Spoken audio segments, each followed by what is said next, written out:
That is because we never threatened to kill people. We never killed people. We did destroy property, and we answered for those things. A controversial speaker draws protests in the Central Valley. Good evening. I'm Zara Arboleta. And I'm Ken Malloy. New at 11, protesters and supporters turn out to hear 60s radical Bill Ayers speak in Fresno tonight.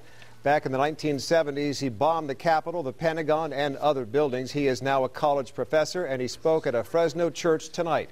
CBS 47's Catherine Hurd joins us live in the Tower District with more. Catherine. Well, just a little while ago, this sidewalk was filled with protesters, members of the Tea Party, out here to protest Bill Ayers' visit to this church. But the crowd was here to see a man and hear a man with a very controversial past.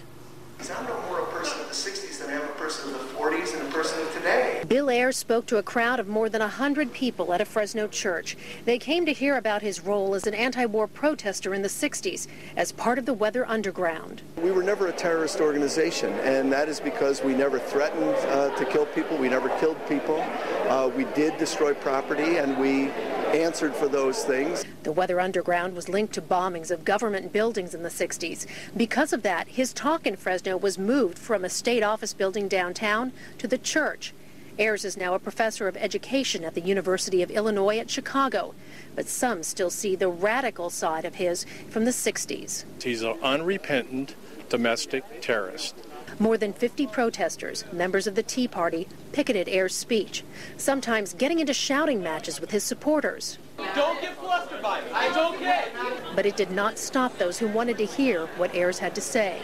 I'm looking forward to seeing how this man developed to the person that he is today. Ayers is still anti-war. That hasn't changed. I know that what we stood for was against war and against racism. That's what we built a movement around in the 60s, and we need an anti-war movement today more desperately than ever. Ayers is scheduled to speak tomorrow at Fresno State at 2 p.m. in the Satellite Student Union. The protesters say they'll be at that appearance as well. We're live in Central Fresno. Catherine Hurd, CBS 47, on your side. Catherine, thank you. A side note to tonight's gathering for Bill Ayers. Fresno police say a man who wandered into the event is dead. He went on a rampage and broke into a nearby apartment building. He later drove off in a stolen car and then crashed in the area of Golden State and Church. The man was killed in that accident. Police are investigating the cause of that crash. On the weather front, a warming trend as we head toward the weekend. Here's a live look at downtown Fresno from our Skyview camera. Chief Meteorologist Scott Mace.